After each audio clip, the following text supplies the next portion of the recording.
നമുക്ക് ആദ്യം ഒരു കവിതയിൽ നിന്ന് തന്നെ അങ്ങ് തുടങ്ങിയാലോ? ആദ്യമായിട്ട് പ്രസിദ്ധീകരിച്ച എൻ്റെ കവിതാ സമാഹാരം ആരാണു നീ ഒബാമ എന്ന കവിത. ഇദ്ദേഹത്തെ പോലെ ഒരു ആഫ്രിക്കൻ ഒറിജിൻ ഒരാൾ വരുമ്പോൾ വലിയ മാറ്റം ഉണ്ടാകും ജനങ്ങൾ പ്രതീക്ഷിച്ചിട്ടുണ്ട് മൊത്തത്തിൽ. പക്ഷേ അയാൾ ഇരിക്കുന്ന ആ സംവിധാനം എന്ന് പറഞ്ഞാൽ ലോകത്തെ അവരെ എതിർക്കലാണ് നശിപ്പിക്കുന്നത്. ഇത് തമ്മിലുള്ള വൈരുദ്ധ്യം ഉള്ളപ്പോൾ ഇദ്ദേഹം എന്തായിരിക്കും ചെയ്യാൻ പോകുന്നത് എന്നതാണ് ആരാണ് നീ ഈ ഒബാമ. അതാണ് അതിൻ്റെ ഇൻ്റർനാഷണൽ ആസ്പെക്റ്റാണ്. അത്തരം കവിതകളൊന്നും ആരും കേരളത്തിൽ കഴിഞ്ഞ കുറേ വർഷങ്ങളാരും എഴുതിയായിട്ട് ഞാൻ കണ്ടില്ല. ആരാണു നീ ഒബാമ, എൻ്റെ താരാട്ടു പാട്ടിൻ്റെ ഈണമാണോ, അമ്മ ചോദിക്കും ഇറാഖിൽ നിന്നും ആരാണു നീ ഒബാമ. ഇറാഖ് ഓക്കുപ്പേഷൻ്റെ കാലത്തായിരുന്നു. എൻ്റെ നാടിൻ്റെ സ്വാതന്ത്ര്യ ഗീതമാണോ, കുഞ്ഞു ചോദിക്കുന്നു കാബൂളിൽ നിന്നും ആരാണു നീ ഒബാമ. എപ്പോഴേ കവിത എഴുത്ത് തുടങ്ങിയത്? വിദ്യാഭ്യാസ കാലത്ത് തന്നെ, സ്കൂൾ ലാസ്റ്റ് കോളേജ് കാലത്ത് തന്നെ എഴുതുമായിരുന്നു. പക്ഷെ അത് ഞാൻ പബ്ലിഷ് ചെയ്യുകയോ ആരും കാണിക്കുകയോ ചെയ്യത്തില്ലായിരുന്നു. 2010 ശേഷമാണ് ഞാൻ റെഗുലറായിട്ട് കവിത എഴുതാൻ തുടങ്ങിയത്. ഇതുവരെ എഴുതിയതിലൊരു 90% പബ്ലിഷ് ചെയ്ത് കഴിഞ്ഞു. നമ്മൾ അയച്ചു കൊടുക്കും, വേറെ ശുപാർശക്കൊന്നും പോകില്ല, അവരങ്ങ് പബ്ലിഷ് ചെയ്യും. അങ്ങനെയായി. കുറച്ച് വർഷങ്ങൾക്ക് മുമ്പ് പൂച്ച എന്നൊരു കവിത പ്രസിദ്ധീകരിച്ചിരുന്നു. എന്നൊരു കവിതാ സമാഹാരം. അതെ അതെ, ആ കവിതകൾ പുറത്തു വന്നതിന് ശേഷമാണെന്ന് തോന്നുന്നു കൂടുതൽ ആൾക്കാർ അതിനെക്കുറിച്ച് സംസാരിക്കാനും പറയാനും ഒക്കെ തുടങ്ങിയെന്ന് തോന്നുന്നു. അതേപ്പറ്റി മനസ്സിലാക്കാതെ പറയുന്നവരോ മലയാളികളല്ലേ. ഈ പൂച്ചയെ പറ്റി ഒന്നും കവിത എഴുതാൻ പാടില്ല എന്ന ചിന്തയൊക്കെ ഇപ്പോഴും വളരെ സജീവമാണ്. അത് വളരെ ഫിലോസോഫിക്കലായ ഒരു പോയമായിരുന്നു. ആ പൂച്ച അപ്പുറത്ത് കണ്ടത്. എന്താ അതിന്റെ കഥ? എൻ്റെ മകന് അയാളുടെ ഭാര്യയ്ക്കോടെ ഖത്തറിൽ ബിസിനസ് മാനേജ്മെന്റ് ജോലിയാണ്, ബിസിനസ് MBA-ക്കാരാണ്. അവിടെ ഈ പൂച്ച ഉണ്ടായിരുന്നു. അവരുടെ അടുത്ത് വളർത്തുമായിരുന്നു. ഒരു ദിവസം രാവിലെ അവർ എഴുന്നേറ്റ് ഗേറ്റ് തുറന്ന് നോക്കുമ്പോൾ അവിടെ ഒരു പൂച്ച ഛർദ്ദിച്ച് അവിടെ കിടക്കുന്നു ആവശ്യമായി. അപ്പോൾ അവരെടുത്ത് കൊണ്ടുവന്ന് അതിനെ നല്ലതുപോലെ പരിചരിച്ച് പിന്നെ ഭക്ഷണമൊക്കെ കൊടുത്ത് അതിൻ്റെ രജിസ്ട്രേഷനൊക്കെ എടുത്ത് അതിന് മരുന്നും എല്ലാം കൊടുത്ത് അതിനെ നല്ല നിലയെ വളർത്തി. അതിന് മൂസി എന്നൊരു പേര് വിട്ടു. അപ്പം ഞങ്ങൾ പോരുമ്പോൾ ഞങ്ങൾ ഇങ്ങോട്ട് കൊണ്ടുപോകണം. ഭാര്യ ജൂബിലി നവപ്രഭ ST കോളേജിൽ അധ്യാപികയായിരുന്നു. മകനുണ്ട്. ഇവർ രണ്ടുപേരും ഈ കവിതയൊക്കെ കാണുമ്പം, കവിതകൾ കേൾക്കുമ്പം എന്താ പറയാറ്? പ്രോത്സാഹിപ്പിക്കാറുണ്ടോ? അപ്പോൾ കോപ്പിയൊക്കെ എൻ്റെ അക്ഷരം എനിക്ക് വായിക്കാനാണ്. ഞാൻ എഴുതി കഴിഞ്ഞാൽ എൻ്റെ അക്ഷരം എനിക്ക് വായിച്ചു. അങ്ങനത്തെ പ്രശ്നം പണ്ടുപോലെ ഉള്ളു. അത് കാരണം ഒരുപാട് മാർക്കൊക്കെ എനിക്ക് പരീക്ഷയ്ക്ക് പോകുമായിരുന്നു. അക്ഷരം വളരെ മോശമാണ്. അപ്പോൾ തിരുത്തിയൊക്കെ എഴുതി തരും.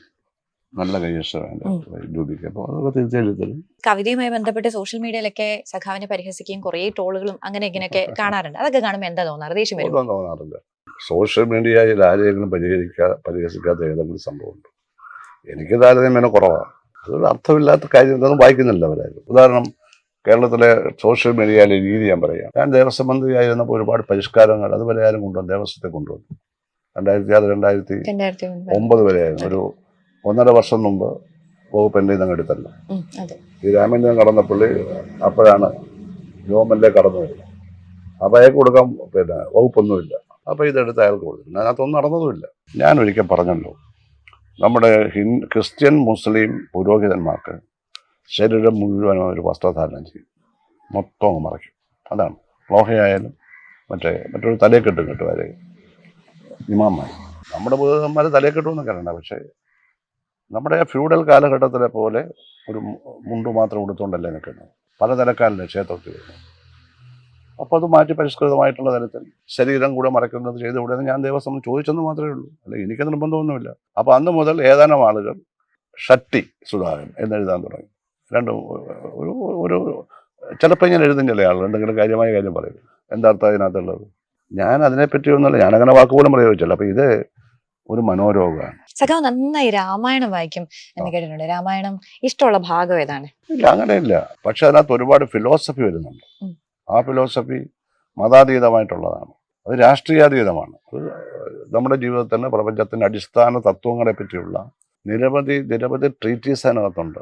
VS മന്ത്രിസഭയിലെ മന്ത്രിയായിരുന്നു. പിണറായി മന്ത്രിസഭയിലെ പൊതുമരാമത്ത് കൈകാര്യം ചെയ്തു. ഈ രണ്ട് കാലത്തിൽ ഏറ്റവും കൂടുതൽ ഇഷ്ടപ്പെട്ടത്? രണ്ടും നമുക്ക് ഉത്തരവാദിത്വപൂർവ്വം പ്രവർത്തിക്കാനുള്ള ചുമതലകളായിരുന്നു. അപ്പോൾ പാർട്ടി തീരുമാനിച്ചതൊന്നും പിന്നെ പാർലമെന്റ് രീതിയും ക്യാബിനറ്റ് രീതിയും അനുസരിച്ച്, ഭരണഘടന അനുസരിച്ച് നമ്മൾ ഭരിച്ചു.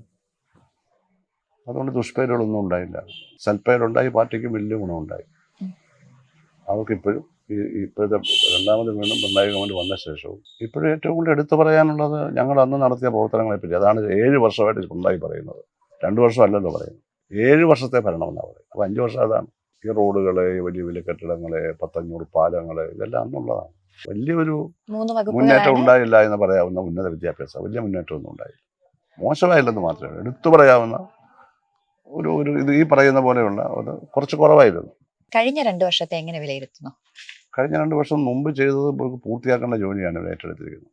സാമ്പത്തിക പ്രയാസം കാരണം, സാമ്പത്തിക പ്രയാസം ഉണ്ടെന്ന് ഹൈക്കോടതി തന്നെ ധനകാര്യമന്ത്രി എഴുതി കൊടുത്തിരിക്കുകയല്ലേ. പ്രതിസന്ധി ഉണ്ടെന്ന് എഴുതാൻ പാടില്ല. സാമ്പത്തിക പ്രയാസമെന്നല്ലാതെ സാമ്പത്തിക പ്രതിസന്ധി ഉണ്ടെന്ന് ഒരു ഇടതുപക്ഷ ഗവൺമെൻറ് കാലത്തും ഗവൺമെൻറ് പറയാറ്. സാമ്പത്തിക പ്രയാസമുണ്ട്, തീവ്രമായ സാമ്പത്തിക പ്രയാസം. പ്രതിസന്ധി പറഞ്ഞാൽ വേറെ പ്രശ്നമാണ്, അതൊക്കെ വേറെ ഭരണഘടനാ പ്രശ്നങ്ങളാണ്, അതിലേക്ക് നമ്മൾ കിടക്കാൻ പാടില്ല. അപ്പോൾ അത് എന്തായാലും പ്രയാസം ഉണ്ടെന്ന് എഴുതി കൊടുത്തു. മുഖ്യമന്ത്രി അടക്കം ഗൗരവമുള്ള ഒരു പ്രസ്ഥാനമായി മാറിയപ്പോഴാണ് ഒന്നാം ഗവൺമെൻറ് ഈ നേട്ടങ്ങളുണ്ട്. മുഖ്യമന്ത്രി വളരെ സ്ട്രോങ് സപ്പോർട്ടല്ലേ. ഒരു തരത്തിലും മുഖ്യമന്ത്രിയുടെ ഭാഗത്തുനിന്ന് ഒരു തരത്തിലുള്ള പ്രശ്നമില്ല. അദ്ദേഹം സ്ട്രോങ് ആയിട്ട് ഞങ്ങളെയൊക്കെ സഹായിക്കുകയല്ലേ. അപ്പോൾ എന്നെയൊക്കെ ആണെങ്കിൽ മൊത്തം സഹായിച്ചു. ഞാൻ അതുപോലെ തന്നെ അദ്ദേഹത്തിൻ്റെയും അദ്ദേഹത്തിൻ്റെ ഗവൺമെൻറ് പ്രശസ്തി പാർട്ടിയുടെ കൂട്ടാൻ, അതാണ് നമ്മുടെ ലക്ഷ്യം. നമുക്ക് വേറെ ലക്ഷ്യമൊന്നും ഉണ്ടായിരുന്നു. അത് നമ്മൾ മന്ത്രിയായപ്പോൾ തന്നെ ബന്ധുക്കളെല്ലാം വിളിച്ചുകൂട്ടി എല്ലാവർക്കും മധുരപലഹാരവും കൊടുക്കും. അതൊന്നും പരിപാടിയില്ല. അതൊക്കെ അടുത്ത കാലത്ത് കാണുന്നുണ്ട്, തെറ്റായ കാര്യമാണ്. നമ്മുടെ കുടുംബത്തിൻ്റെ മന്ത്രിയല്ല നമ്മൾ നാടിൻ്റെ മന്ത്രി. എല്ലാ നാട്ടുകാരുടെയും വായി കൊണ്ടുവന്ന് മധുരപലഹാരം വെക്കാൻ പറ്റുമോ? So we should not do that. EMS അല്ലെങ്കിൽ പാർലമെന്റിൽ പോയ AKG പിണറായി വിജയനോ VS ഞാനോട് ഒന്നും ഇത് ചെയ്തിട്ടില്ല. അച്യുതമേനോ ഒന്നും ചെയ്തിട്ടില്ല. PK വാസുദേവനും ചെയ്തിട്ടില്ല. ആന്റണി പോലും ചെയ്തിട്ടില്ല. അപ്പം ഇപ്പം എന്തായിട്ട് അതിനാണ് ഉദാരവൽക്കരണത്തിൻ്റെ സ്വാധീനം. സുഖമായി ജീവിക്കുക, സ്ഥാനമാനം സൂഹിക്കാനുള്ളതാണ്, ബന്ധുക്കളെ ആശ്രിതരെയും കൂട്ടി ആഘോഷിക്കാനുള്ളതാണ്, ഇത് മാധ്യമങ്ങളിൽ പ്രസിദ്ധീകരിക്കാനുള്ളതാണെന്ന് വെച്ചാൽ അതാണ് ലിബറലൈസേഷൻ. VS ഉം പിണറായിയും 2 പേരുടെയും ഒപ്പം ദീർഘകാലം പ്രവർത്തിച്ചു. ആ ഒരു അനുഭവം ഉണ്ട്. VSന്റെ ഇഷ്ടപ്പെട്ട ഒരു കാര്യം എന്ന് ചോദിച്ചാൽ ആദ്യം എന്ത് പറയും? ആണ് ഈ രാഷ്ട്രീയ ജീവിതത്തിന്റെ ഈ കഴിഞ്ഞ 3 വർഷം ഒഴിച്ച് അദ്ദേഹം സുഖമില്ല, ആക്ട് ചെയ്യുന്നില്ല. അദ്ദേഹമായിട്ട് ബന്ധപ്പെടാതെ എൻ്റെ രാഷ്ട്രീയ ജീവിതം ഉണ്ടായിട്ടില്ല. പാർട്ടി വരുന്ന കാലം മുതൽ കോളേജിൽ പഠിക്കുന്ന കാലത്താണ് VSനെ പരിചയപ്പെടുന്നത്. അപ്പോൾ ആദ്യം മുതൽ അവസാനം വരെ VS ഉണ്ട്. നാനാരൊക്കെ ഇടയ്ക്കാണ് ഇങ്ങോട്ടൊക്കെ ഒരു വരില്ല. അവർ മലബാറിലെ ലീഡേഴ്സ് ആയിരുന്നു. കേരളം മൊത്തം ഉണ്ടെങ്കിൽ അവിടെ ആ പ്രവർത്തിക്കുന്നത്. നായനാർ പാർട്ടി സെക്രട്ടറി ആകുമ്പോഴാണ് ഇങ്ങോട്ട് പോകുന്നത്. പിന്നെ നായനാർ അങ്ങ് ഹൈലി പോപ്പുലറായിരുന്നു. പിണറായി വിജയൻ സഖാവും ഒരു ഘട്ടം വരെ അവിടെയായിരുന്നു. മന്ത്രിയായപ്പോൾ വന്നു, പക്ഷേ 2.5 വർഷം അതിൽ രാജിവെച്ചു. പാർട്ടി സെക്രട്ടറി ആയപ്പോഴാണ് പിണറായി ദക്ഷിണ കേരളം മുഴുവൻ അദ്ദേഹം വളരെ പ്രിയപ്പെട്ടവനായിട്ട് മാറി. ആലപ്പുഴക്കാർക്ക് ഇഷ്ടപ്പെട്ട ഒരാളായിട്ട് പിണറായി മാറിയിരുന്നു. അതിനിപ്പോൾ മാറ്റമൊന്നുമില്ല. പിണറായി സഖാവിന്റെ ഏറ്റവും പോസിറ്റീവ് എന്ന് തോന്നിയിട്ടുള്ള ഒരു സംഗതി ചോദിച്ചാൽ പിണറായിയുടെ ഏറ്റവും പോസിറ്റീവ് എന്ന് പറഞ്ഞാൽ അദ്ദേഹത്തിന് കുറച്ച നിലപാടുണ്ട്. അത് പാർട്ടിയുടെ സംഘടനാതത്വങ്ങൾ വിട്ടുവെച്ച് കാണിക്കത്തില്ല. അതുപോലെ തന്നെ അവളുടെ സാധാരണഗതിയിൽ ഒരു രാഷ്ട്രീയക്കാരന് പൊതുവിലും ഒരു ഇടതുപക്ഷ രാഷ്ട്രീയക്കാരന് പ്രത്യേകിച്ചും ഉണ്ടാവേണ്ടതാണ് ഗൗരവ സ്വഭാവം. ഗൗരവം എന്ന് പറഞ്ഞാൽ ചുമ്മാ ഉണ്ടായിരിക്കും, അങ്ങനെയല്ല. അതുകൊണ്ടല്ലോ ഒരു ഡിമാൻഡോട് നമ്മൾ കീപ്പ് ചെയ്യണം. പക്ഷേ ആവശ്യമുള്ളപ്പോൾ നമ്മൾ സൗഹാർദ്ദം കൂടുതൽ പ്രകടിപ്പിക്കേണ്ടവരുടെ കൂടെ ഇരിക്കുമെന്ന് പ്രകടിപ്പിക്കണം. അതിൽ അദ്ദേഹം വളരെ ഒരു ഡിസിപ്ലിൻഡ് ആയിട്ടുള്ള ഒരാളാണ്. തമാശകളടക്കം ഞാനുമായിട്ട് പറയുമായിരുന്നു. ഒരിക്കൽ എൻ്റെ വൈഫ് സെറ്റാണ്. ഞാൻ ഒരു 40-45 വർഷം വൈഫ് സെറ്റായിരുന്നു. അപ്പോൾ അതിലെന്തോ ഒരു ചെറിയ ഏതാണ്ടൊരു കറുത്ത പൊടി പറ്റിയിരുന്നു. അവിടെ വിളിച്ചുകൊണ്ട് കാണിച്ചു, ഇതാ ഒരു പൊടിയിരിക്കുന്നു. ഞാൻ ശ്രദ്ധിച്ചില്ല, ഏറ്റവും മൈന്യൂട്ടല്ലേ, അത് നമ്മൾ എടുത്തു കളഞ്ഞു. ഇതുപോലെയാണ് പ്രൈം മിനിസ്റ്റർ മോദിയായിട്ടൊക്കെ അനുഭവമുണ്ട്. ഞങ്ങളുടെ ഈ ദേശീയപാത പണിയുക അതുപോലെയുള്ള ഒരുപാട് പ്രവർത്തനങ്ങൾക്ക് വേണ്ടി അദ്ദേഹത്തെ കാണാൻ വേണ്ടി പോയി. CM ഞാനിവിടെ പോയി. അപ്പം അദ്ദേഹം പറയുകയാണെങ്കിൽ എഴുതിയെടുത്തോണ്ടെന്ന് എന്നോട് പറഞ്ഞായിരുന്നു. അപ്പം അങ്ങനെയുള്ള കാര്യങ്ങളൊക്കെ ഒന്നും അദ്ദേഹം പറഞ്ഞില്ല. അപ്പോൾ എഴുന്നേറ്റു. അപ്പോൾ പിണറായി അങ്ങോട്ട് ഇറങ്ങി, മുഖ്യമന്ത്രി ഇറങ്ങി. ഞാൻ പുറകെ പോയപ്പോൾ സുധാകർ എന്നൊരു വിളി. ആരെ? പുള്ളിയെ കസേരത്തിൻ്റെ യുവർ പെൻ, എൻ്റെ പേന താഴെ പോയി. ഞാൻ എഴുതുമ്പോൾ പേനയുടെ ക്യാപ്പ് താഴെ പോയത്. ഞാൻ പോയിരുന്നു പറഞ്ഞ പോലെയാണ്. ഒരു രാഷ്ട്രീയ നേതാക്കന്മാർക്ക് നമുക്ക് ഒരുപാട് വിമർശനങ്ങളൊക്കെ പറയാം. മോഡിയെ പറ്റി വേറെ വിമർശനമൊക്കെ ഞങ്ങൾക്കുണ്ട്, അതല്ല. അപ്പോൾ അദ്ദേഹത്തിൻ്റെ ആ ജാഗ്രതയെ പറ്റി ഞാൻ പറയാം. ഏത് കാര്യത്തിലായാലും ജാഗ്രത ഞങ്ങൾക്കുണ്ട്. പിണറായിക്ക് ഒരു ഇടതുപക്ഷ ജാഗ്രതയാണ്. അദ്ദേഹം തിരിച്ച് ദേഷ്യപ്പെട്ടിട്ടുണ്ട്. ദേഷ്യപ്പെട്ട 1-2 സംഭവങ്ങളുണ്ട്. ഒരിക്കൽ ദേഷ്യപ്പെട്ടത് 3 പാലങ്ങൾ 5 വർഷം കൊണ്ട് അവിടെ എറണാകുളം നഗരത്തിൽ നിർമ്മിച്ച് നമ്മുടെ ഗതാഗത കുരുക്ക് ഒരുപാട് മാറ്റിയായിരുന്നു. അപ്പോൾ ഈ പാലങ്ങളുടെ ഉദ്ഘാടനം അവിടെ നടക്കുമ്പോൾ അദ്ദേഹം ഓൺലൈനിലാണ് ഉദ്ഘാടനം ചെയ്തത്. ഞാൻ ഉദ്ഘാടനത്തിന് മുമ്പ് അവിടെ ചെന്നു. അവിടെ നിന്ന് ആരോ ഒരാൾ പറഞ്ഞു, സാർ ഇവിടെ ഈ 2020 എന്ന് പറഞ്ഞൊരു പ്രസ്ഥാനം PW റോഡെല്ലാം കയ്യേറി അവരങ്ങ് സ്വയം നിർമ്മിക്കുകയാണ്. ഞാൻ നേരത്തെ കേട്ടു, തികച്ചും തെറ്റാണ് അവർ കാണിക്കുന്നത്, തോന്നിയാസാണ്. അപ്പോൾ അയാൾക്ക് പണത്തിൻ്റെതായ കുറച്ച് ഇതൊക്കെ ഉണ്ട്, ഞാൻ കേട്ടിട്ടുണ്ട്. അങ്ങനെ ഉണ്ടെങ്കിൽ നമ്മളോട് പറഞ്ഞാൽ പോരെ. PW റോഡ് കയ്യേറുന്നതൊക്കെ തെറ്റ് തന്നെയാണ്, അത് വേണം നിർത്തി. അത് ഞങ്ങൾ വേറെ കേസൊന്നും എടുത്തില്ല. കാണിക്കുന്ന തെറ്റ് പണത്തിൻ്റെ അഹങ്കാരം സർക്കാരിനോട് വേണ്ട എന്ന് ഞാൻ പറഞ്ഞു. ഇത്രയും റോഡുകളും പാലങ്ങളും നിർമ്മിക്കാമെങ്കിൽ ആ റോഡ് നിർമ്മിച്ചോളി. അത് ഞങ്ങൾ നിർമ്മിക്കുന്നുണ്ട്. കയറി ആളാവുകയാണ് അവിടെ. അപ്പോൾ അതിനെന്നെ വിളിച്ചിരുന്നു. അങ്ങനെ നമ്മൾ പറയണമായിരുന്നോ? അല്ല, അയാൾ കാണിച്ചോണ്ടാ നമ്മളിത് പറയണ്ട. ഞാൻ ഇനി പറയുന്നില്ല. അപ്പോൾ ഇങ്ങനെയുള്ള ചില കാര്യങ്ങൾ മറ്റുള്ളവരുടെ പ്രതികരണം വരുമ്പോൾ ചിലത് നമ്മളൊന്ന് പരിഗണിക്കണം എന്നുള്ള ഇത് അത്രയേ ഉള്ളൂ. ഇപ്പം അയാളെ പറ്റി പരിഗണനയൊന്നുമില്ല, ഈ പറഞ്ഞ ആളിനെ പറ്റി. പിന്നെ ഈ അടുത്ത കാലത്ത് എതിർത്തല്ലോ.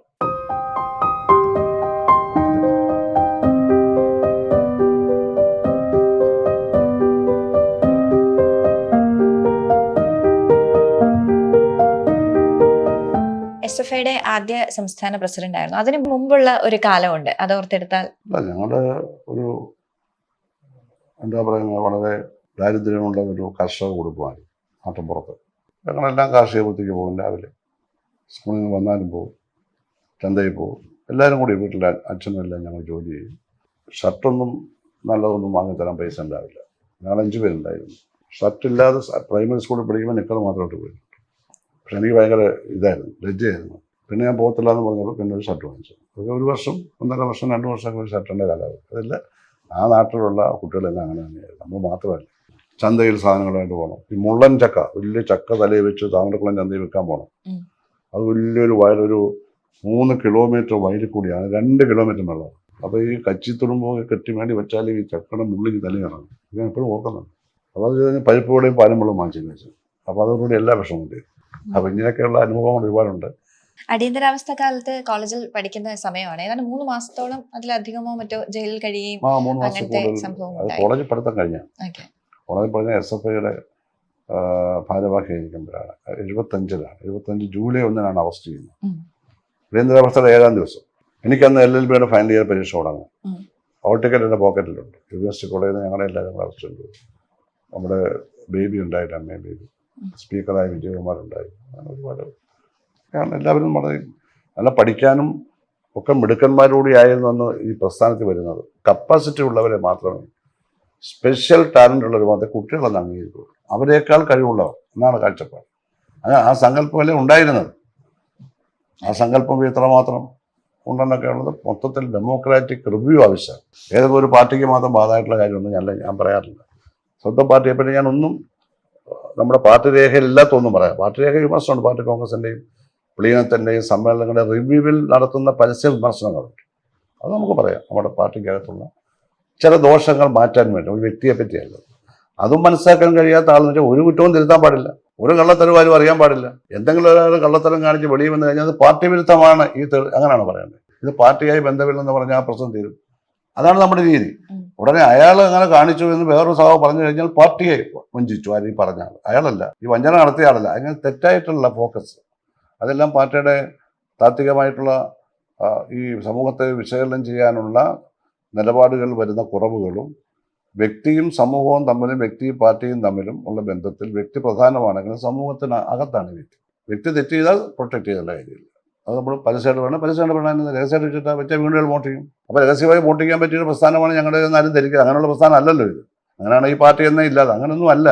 ഇതെന്തായിരുന്നു അങ്ങനെ തന്നെ പോകണമെന്നുള്ളതാണ്. അക്കാര്യങ്ങളാൽ മാറ്റി നിർത്തപ്പെട്ടു എന്ന് തോന്നുന്നു. ഇല്ല, ആ കാര്യങ്ങളൊന്നുമില്ല. മാറ്റി നിർത്തി എന്തോ ഒരു മാനദണ്ഡം വെച്ചിട്ടാണ്. അതേപ്പറ്റിയൊന്നും ഞാനിപ്പോൾ കൂടുതൽ പറയുന്നില്ല. എന്നെ മാത്രമല്ല, അതല്ല, അതൊക്കെ വിജയമാണോ പരാജയമാണോ കാലം തെളിയിക്കും. അത്രയേ ഉള്ളൂ. എന്തായാലും എനിക്ക് പരിപാടിക്ക് യാതൊരു താല്പര്യമില്ല. പാർട്ടി അല്ലെങ്കിൽ പാർട്ടിയിലുള്ളവർ അനീതി കാട്ടി എന്ന് തോന്നിയിട്ടുണ്ടോ? പാർട്ടി എന്നോട് അനീതി ഒന്നും കാണിച്ചായിട്ട് എനിക്ക് തോന്നിയിട്ട്. എന്താ നീതി കാണിച്ചത്? പാർട്ടിയിലുള്ള ചിലത് കാണിച്ചിട്ടുണ്ടല്ലോ. അവരോട് കാണിച്ചിട്ടുണ്ടാവും ആരെങ്കിലും. അതൊക്കെ ഉണ്ടാവും. അതൊക്കെ ഒരു പ്രസ്ഥാനത്ത് വരുമ്പോൾ ഉണ്ടാവും. എന്നാലും നമ്മളോട് കാണിക്കാൻ പാടില്ലാത്ത അങ്ങനെ അടിസ്ഥാനരഹിതമായ കാര്യങ്ങൾ ചിലർ ചെയ്തിട്ടുണ്ട്. അത് ഇപ്പം ഞാനൊന്നും പറയുന്നില്ല. ഇപ്പോൾ നാട്ടുകാർക്കെല്ലാം ഏതൊരു കൊച്ചുകുഞ്ഞിനും കേരളത്തിൽ എല്ലാവർക്കും അറിയാം. അമ്പലപ്പുഴയിലും ആലപ്പുഴയും അത് ഏതൊരു കൊച്ചുകുഞ്ഞിനും അറിയാം ഇത് മനഃപൂർവ്വം ജയിച്ചാണ്. കാരണം എല്ലാവർക്കും അറിയാമല്ലോ. ശരിയല്ലാത്ത കാര്യങ്ങൾ നടന്നിട്ടുണ്ടെങ്കിൽ എന്നെ അത് ബാധിക്കുന്നില്ല. അത് ചെയ്തവരുടെ മനസ്സിനെ ബാധിക്കും, അവരുടെ ഭാവിയും ബാധിക്കും. അത്രയും എനിക്ക് പറയാം. പാർട്ടിയുടെ വിഭാഗീയത കാലത്ത് ഇപ്പം VS അച്യുതാനന്ദന്റെ തൊട്ടടുത്ത പ്രദേശത്ത് താമസിക്കുന്ന ആളാണ്, ഒപ്പം ഉള്ള ആളാണ്. പക്ഷെ അന്ന് ആരുടെ ഒപ്പം നിന്നോ അത് കഴിഞ്ഞിട്ട് ഇപ്പം അവർ അധികാര കേന്ദ്രങ്ങളിൽ ഉണ്ട്, അവിടെ നിന്നൊക്കെ മാറ്റി നിർത്തപ്പെട്ടു. എന്തുകൊണ്ട് അങ്ങനെ ഒരു അകൽച്ച ഉണ്ടായോ എന്ന് തോന്നാറുണ്ടോ? പാർട്ടി നയം എന്തായിരുന്നു അതിനോടൊപ്പം മാത്രമേ ഞാൻ നിന്നിട്ടുള്ളൂ. ഇന്നേ വരെ ഒരു കാലത്തും ഞാൻ പാർട്ടി നയത്തെ എതിർത്തിട്ടില്ല. പാർട്ടി നയത്തോടൊപ്പമാണ്. ഇവിടുത്തെ പാർട്ടി നയം ശരിയായ നയത്തിൽ നിന്ന് ഏതെങ്കിലും നേതാവ് വ്യതിചലിച്ചാൽ ഞാൻ നേതാവിൻ്റെ കൂടെ നിന്നില്ല, നയത്തോടൊപ്പം നിന്നു എന്നുള്ളതാണ് അവിടെ നിന്ന് ഇങ്ങോട്ട് മാറി എന്നൊക്കെ പറയുന്നത്. ഇത്രയേ ഉള്ളൂ ഞാൻ പറഞ്ഞത്. വളരെ സിമ്പിളായിരുന്നു. ആൾ പിന്നെ തിരുത്തിയപ്പോൾ വീണ്ടും സമീപിച്ചിട്ടുണ്ട്, അടുത്തിട്ടുണ്ട്, സ്നേഹിച്ചിട്ടുണ്ട്. പക്ഷേ അതുപോലെ ചെയ്ത നല്ല കാര്യങ്ങളുടെ ആ മഹിമ ആ നേതാവിനോ ആ വ്യക്തിക്കോ ഒരിക്കലും കുറച്ച് കാണിക്കത്തുമില്ല. അതവിടെ തന്നെ ഉണ്ട്. അത് എന്നും പറയും. അതാണ് നമ്മുടെ സമീപനം. അതിനുള്ള പ്രതികാരവും കാര്യമൊന്നുമല്ല, അതൊന്നും പറയാൻ പറ്റില്ല. അങ്ങനെ പ്രതികാരത്തിൻ്റെ പ്രശ്നം വിളിക്കുന്നില്ല. ചില പ്രശ്നങ്ങളൊക്കെ ഇങ്ങനെ വരികയാണ്, അതൊന്നും കാര്യമില്ല. ഞാനൊരു അപ്പീൽ കൊടുക്കാൻ പോയില്ല. എനിക്ക് വേണ്ട സ്റ്റേറ്റ് കമ്മിറ്റിക്ക് ഞാൻ റിവ്യൂ കൊടുക്കാൻ ഒന്നും എൻ്റെ ആവശ്യമില്ല. കാരണം ഞാൻ ശരിയാണ് ചെയ്തത്. ഞാൻ ജില്ലയിലെ മുഴുവൻ ക്യാൻഡിഡേറ്റ്സിനും വേണ്ടി ക്യാമ്പയിൻ നടത്തി രേഖയുണ്ടല്ലോ അവിടെ, എനിക്കന്ന പരിപാടി. പാർട്ടി അന്വേഷണ റിപ്പോർട്ട് എതിരായപ്പോൾ വിഷമം തോന്നിയോ? ഇല്ലില്ല, പാർട്ടി അന്വേഷിച്ച കമ്മിറ്റിയല്ലേ റിപ്പോർട്ട് ചെയ്യുന്നത്. കമ്മിറ്റി എന്ന് പറഞ്ഞാൽ പാർട്ടി അവിടെ പാർട്ടി വെക്കുന്ന ഒരു കമ്മിറ്റിയാണ്. അത് പാർട്ടിയിൽ അത് വെക്കുകയുള്ളൂ. ആ റിപ്പോർട്ട് പാർട്ടി ആസറ്റ് അംഗീകരിച്ചല്ലോ.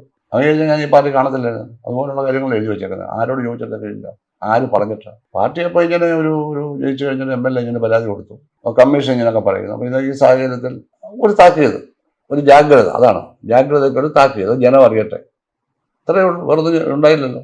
റിപ്പോർട്ട് അടിസ്ഥാനത്തിലാണ് I will not be in the party, will be expelled. അതുപോലെ റിപ്പോർട്ട് എഴുതി വെച്ചത്. അതിനുശേഷം CM എന്ത് പറഞ്ഞു? CM പറഞ്ഞത് കാര്യമില്ല. സുധാകരൻ അവിടെ അനാവശ്യങ്ങളൊന്നും കാണിച്ചില്ല. സുധാകരൻ കൊണ്ട് നിന്നുകൊണ്ടാണ് ജയിച്ചത്. പക്ഷെ ജയിച്ചു കഴിഞ്ഞാൽ എന്തിനാ അങ്ങനെ പരാതി എന്നുള്ളത് അദ്ദേഹത്തിന് തോന്നിയെന്ന് പറയും. അപ്പോൾ എനിക്ക് അതിന് ഉത്തരം പറയാൻ പറ്റില്ല. തന്നെ എന്നോട് സെക്രട്ടറി കൊടിയേരി ഇതേ വാദ്യം. അപ്പോൾ അവരുടെയൊക്കെ മനസ്സിൽ ജയിച്ചു കഴിഞ്ഞ് ഇങ്ങനെ പരാതിയുടെ ആവശ്യം ഉണ്ടായിരുന്നോ ഇല്ലായിരുന്നു എന്നുള്ളതുകൊണ്ടായിരിക്കും അവർ താക്കീത് ഒതുക്കിയത് എന്ന് കരുതുന്നുണ്ട്.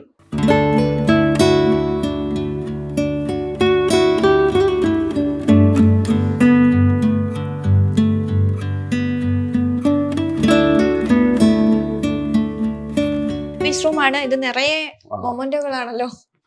ഇതൊരു 3000-ഓളം ഇത് കിട്ടും. എല്ലാം സമ്മേളനങ്ങളിൽ നിന്ന് കിട്ടുന്നു. ഏതെങ്കിലും സമ്മേളനങ്ങളിൽ നിന്നാണ് കിട്ടിയിട്ടുള്ളത്. 2006 മുതലുള്ള, അതിന് മുമ്പുള്ളതൊന്നും ഞാൻ വെച്ചിട്ടുണ്ട്. കുറെ വീട്ടിനകത്തുണ്ട്. പുസ്തകങ്ങളോട് ഒരു പ്രത്യേക ഇഷ്ടമാണ്. എനിക്കൊരു 9000 പുസ്തകം ഉണ്ടായിരുന്നു. വളരെ വാല്യബിൾ ആയുള്ള, ഇന്ന് മാർക്കറ്റിൽ കിട്ടാത്ത വലിയ അക്കാഡമിക് പുസ്തകങ്ങൾ വരെ ഉണ്ടായിരുന്നു. പറവൂർ പബ്ലിക് ലൈബ്രറിയിലേക്ക് 1200 കൊടുത്തു. വീട്ടിൽ കുടുംബത്തിൽ തന്നെ ലൈബ്രറി ഉണ്ട്, അവിടെ 1200 വെച്ചു. ഒരു 10-400 പുസ്തകം ഇവിടെ വെച്ചിട്ടുണ്ട് പുറകെ.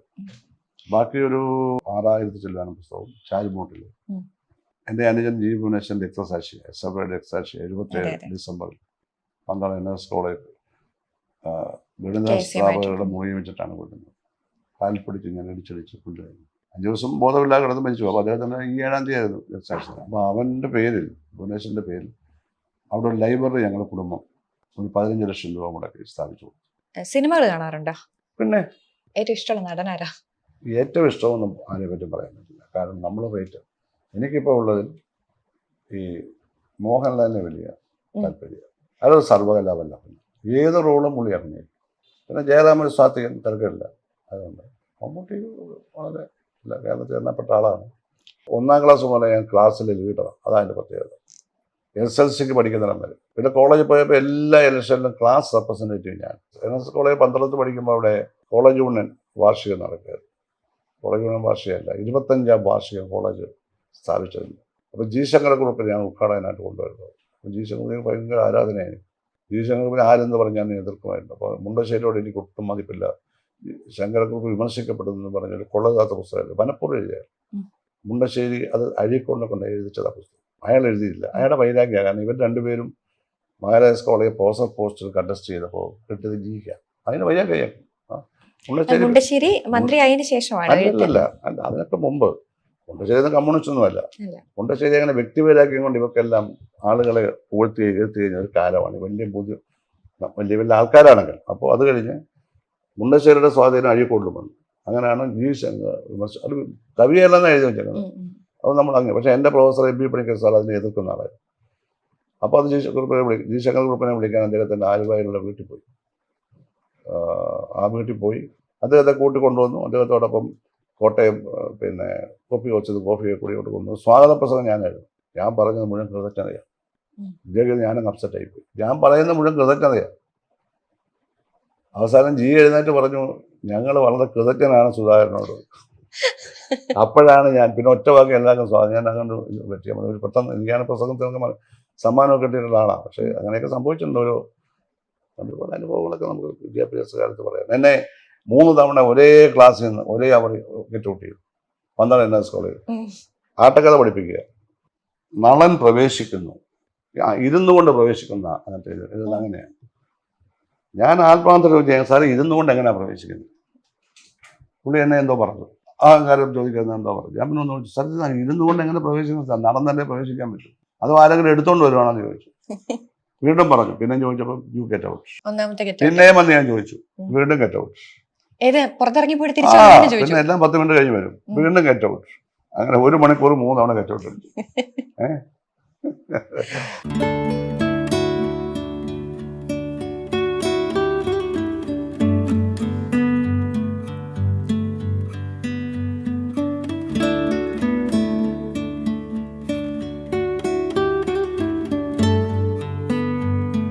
എല്ലാ ദിവസത്തെയും പത്രങ്ങൾ എടുത്തു വെച്ച് അതിനകത്ത് പ്രധാനപ്പെട്ട വാർത്തകൾ നോട്ട് ചെയ്ത് വെച്ച് കട്ട് ചെയ്ത് സൂക്ഷിക്കാറുണ്ട്. എന്താ അതിന്റെ ഒരു പ്രചോദനം? എന്താ ഇതെന്ന് പറഞ്ഞാൽ നമുക്ക് നമ്മുടെ ദീർഘമായിട്ടുള്ള 10-20 വർഷത്തെ രാഷ്ട്രീയ ജീവിതത്തിൽ ഇത് നമുക്ക് ഒരു സമയത്ത് നോക്കുമ്പോൾ അതിനെപ്പറ്റി നമുക്ക് വളരെയധികം എന്താ പുറന്നോട്ട് നോക്കുമ്പോൾ ഉണ്ടാകുന്ന ഒരു സംതൃപ്തി എന്നല്ല പറയുന്നത്. നമ്മുടെ രാഷ്ട്രീയ ജീവിതം സംഭവബഹുലമായിരുന്നു അന്നത്തെ കാര്യങ്ങൾ. അത്തരം അനുഭവങ്ങളും അറിവുകളും ആണല്ലോ നമുക്ക് വേണ്ടത്. ഇതെല്ലാം അങ്ങനെ എത്ര വർഷമായിട്ട് ഇങ്ങനെ സൂക്ഷിക്കുന്നുണ്ട് സഖാവ്? ഇതിപ്പോ ഒരു 10-25 വർഷമായിട്ടുണ്ട്. 25 വർഷമായിട്ട്. ബാക്കി 90% അവിടെ താമരക്കുളത്ത് കൊണ്ടുവച്ചു. അവിടെ സ്ഥലമുണ്ട്, ഇവിടെ അതിന് സ്ഥലമില്ല. ഇടയ്ക്കിടയ്ക്ക് ഇതിങ്ങനെ റിവൈസ് ചെയ്യുമോ? ചിലപ്പോൾ നോക്കാനുണ്ട് ഞാൻ. ഇപ്പോഴെല്ലാം കട്ട് ചെയ്ത് വെച്ചിട്ടുണ്ട്. ഇപ്പൊ ഇത് 1 വർഷമായിട്ട് ഇത് ചെയ്തു തരാൻ ആളില്ല. LDF സർക്കാരിന് തുടർഭരണം ഉറപ്പാണ്. 2001 ഞാൻ പ്രസംഗിച്ചത്. സഖാവിന്റെ മാത്രമല്ല ബാക്കി അന്ന് വരുന്ന പ്രധാനപ്പെട്ട വാർത്തകളെല്ലാം ഏതൊക്കെ പത്രങ്ങളിൽ നിന്ന് എടുക്കും? എല്ലാ പത്രവും, എല്ലാ പത്രത്തിൽ നിന്ന് എടുക്കും. അത് ഞാൻ 14 പത്രം വരുത്തുമായിരുന്നു. ഇപ്പൊ കാശില്ലാത്തതുകൊണ്ട് 5 ആയിട്ട് കുറച്ചു.